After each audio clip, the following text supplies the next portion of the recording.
There are things that I have learned in India for 2.5 years that honestly I could not have learned anywhere else. Let me tell you what they are. Hi, welcome back to my channel. My name is Agnes, Polish woman, Indian husband, 3 children, life in the UK. We went to India for 2.5 years, came back, and now I'm building something amazing. I'm super excited you're here. Let's hop on to today's video.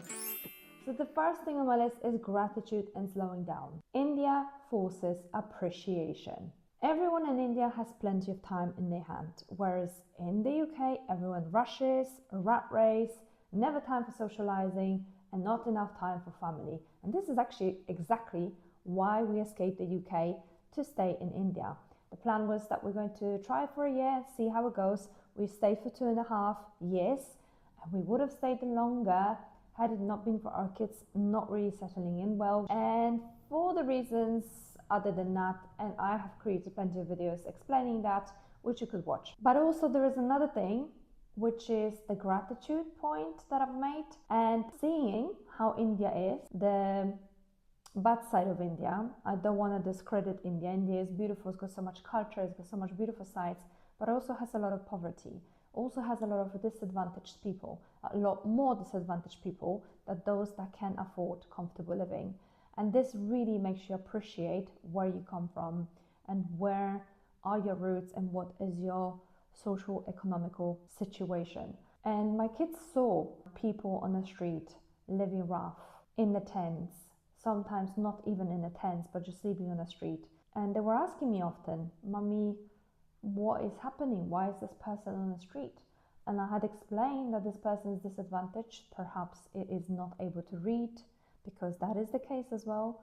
Not everyone in India is able to read. Not everyone in India is able to get a job because they're just not employable because of how the government neglected them. And I am going to point the fingers at the government, but because I think government is mainly responsible for the situation that there is in India.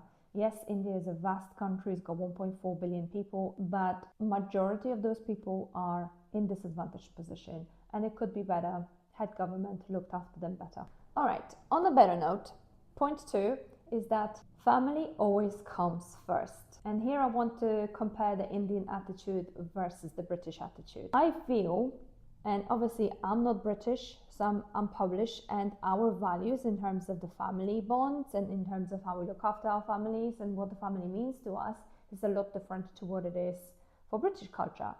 And I have few British people or people that are British that have been brought up and born in here and have roots from Britain are completely different. It is sort of the attitude that, kids grow up, they fly out the nest, they don't look after their parents, they often put them in care homes when they are grown old because they don't want to look after them. Whereas in my culture or my husband's culture, Indian culture, people do tend to look after their family. They show up a lot more often. They have a very, very strong bond because that's just how we bring our children up, to make sure that they never forget about us. And everyone gets busy life, even in England, but you always have to show time for the family dinners, for get-togethers, for going out, for spending time with one another, because this is actually very, very important part of life. And I don't know whether you guys read about centenarians, so people who live over 100 years. One of the secrets of their happy life is actually having a huge family bonding and kind of a community around family, because this is what drives them and helps them get up every morning and look forward to another day. And now I'm going to talk about something that is very much my favorite thing, the food as love, and specifically cooking with intention and feeding people. So I feel that this is also quite similar to my culture, and it's just, whenever I'm thinking of how much similarities there is between me and my husband, there is so many. Yes, we're very different, we are from different countries, different backgrounds, but there are so many different alignments in our culture, and food is one of them. We love food. I come from the family where food was always homemade, home cooked. It meant a lot. It always meant that we eat together at the dinner table and that we share food.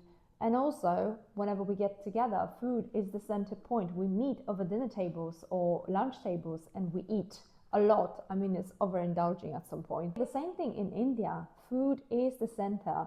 whenever you go to anyone's houses, there is that thing that people will just feed you because there is intention to feed people. People love to greet you with food, whether that's pakoras, whether that's biscuits and chai, whatever it is, they will feed you because that's just how we bond with people in India and in Poland. Whereas in England, you're going to come in and if you're lucky, you get a cup of tea, maybe a biscuit, but that's about it. Number 5, color, noise and life. How India makes UK feel grey. And I mean grey, literally grey. Today is a very grey day. But that's not my point. My point is that India is such a beautiful country. Not just that it has so many beautiful sights, from oceans to mountains, and we've seen it a lot. We've seen a lot. I don't want to say we've seen it all because we've been to 10 different states in India. Culture is so colorful. I've been to Garba dance where everyone dresses beautifully. I've been to Holi celebrations where people throw colors at each other's and spray each other's with water. People wear very colorful materials because they love the color. You know, it's the colorfulness of the life that is so different to what it is here in the UK. I really miss those colorfulness of life in India. And now this is when I'm going to talk about hospitality that made me rethink everything. And I have briefly mentioned this before, that when you come to the Indian household, they will just greet you with food. They would want to sit you at the table and have dinner with them and almost argue with you if you refuse to because you're in a hurry. They will make sure you sit down and eat with them, and they're just so happy to share with you, and even if they have very little of themselves on the plate. And it really makes you rethink things because, you know, here in the UK, it never happens. Yes, we do have occasional parties and we invite some people and we put food on the table. And actually, I get always told that I put too much food on the table. It's just how my culture, again, aligns with my husband's culture because we feed people. This is not the case in the UK culture, 100%. We've been to parties here and you may get occasional sandwich if you're lucky, but nothing on a scale to what Polish and Indian hospitality offers. And I want to talk about now what I brought back from India that still lives with us. But what I brought back is definitely memories, is definitely the beautiful moments that we've spent in India and lived through, the connections that I've made with people and bonds that I've made with people, and I still keep in touch with many of them. And you know, we've got a YouTube channel where we've documented everything. If we want to look at it, we can sit down and see and check. But I definitely learned a few new recipes because I was inspired by the food that I've tried there. I definitely have learned how to be more patient because people in India have time for everything and they're never in a hurry. And it makes you kind of take a step back and think, what's the rush? Let the life just roll and chill a little, because I think before I went to India, I was always in a hurry with everything because I have a lot of things on my plate. And I'm still in a hurry, but I kind of try to calm myself down, and if I feel tired, I rest. This morning, for example, I got up, I let the kids go to school, and I have work to do, I had video to film, but I went back to my bedroom and I had a snooze. I had half an hour nap because I felt really tired, and I was like, what else is going to happen if I don't do something for the next half an hour? I'm going to be tired, I'm going to be feeling probably exhausted or not energetic enough to work. I might as well go and rest. And this is what people do in India. They just nap. When they're tired, they just rest. They have naps during the days. So now I just allow myself to listen to my body, and if it feels tired, I just rest. And I recommend perhaps you can do the same. That sometimes just relax. You know, there is no rush with anything. And I think yoga also teaches you that, because I've learned yoga in India. I am now certified yoga teacher and I do teach some classes.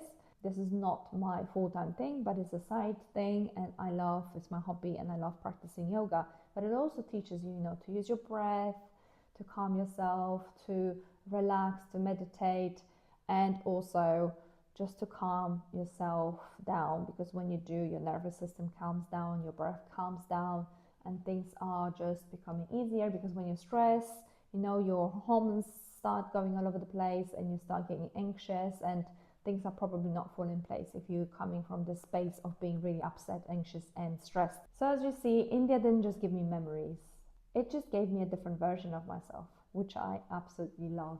And I actually wrote the whole chapter on India in the latest book, which I want to introduce the idea of to you guys.